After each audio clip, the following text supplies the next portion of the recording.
La Cité scolaire internationale, au cœur d'Euroméditerranée, pose de jolis défis.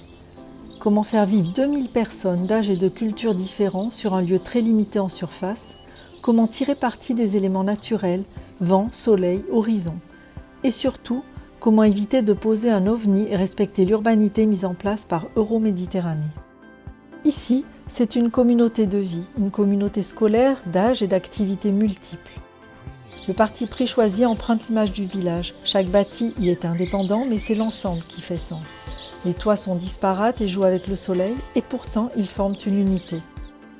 Le projet est modelé à partir de 2 îlots. Tout d'abord, la silhouette des toits est sculptée en une multitude de facettes qui jouent avec le soleil. Puis, les masses sont découpées, échancrées, pour laisser rentrer l'air, le soleil et les vues sur la ville et l'horizon. Les volumes les plus grands sont installés au nord-ouest face au Mistral pour protéger le cœur de la cité. Les volumes les plus bas, au sud, permettent au soleil d'y pénétrer profondément. Chaque entité du programme est clairement identifiée. Il est tellement important pour un enfant, nous l'avons tous vécu, cet espoir de grandir un jour pour aller enfin dans les bâtiments des plus grands. Ce sentiment de progression, de passer d'un bâtiment à l'autre, de se repérer, est essentiel dans un parcours scolaire. Enfin, un morceau de nature sauvage, arraché aux calanques, symbole de Marseille et du bassin méditerranéen, se glisse entre les bâtiments.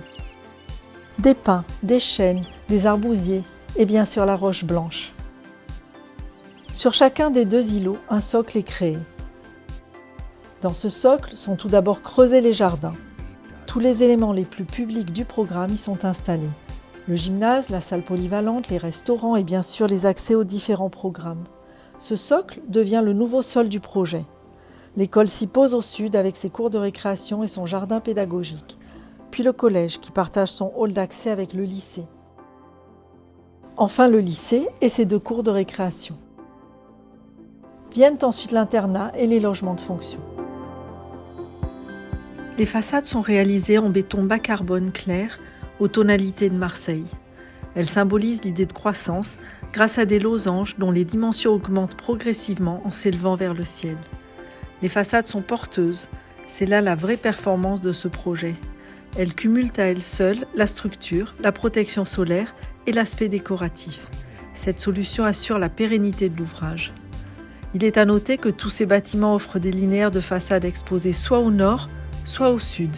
Les expositions idéales dans nos régions pour contrôler les apports énergétiques. Lorsqu'ils ne sont pas percés, essentiellement à l'est et à l'ouest, certains losanges sont revêtus de mosaïques colorées qui passent de l'ocre au doré pour finir dans les bleus vers le ciel.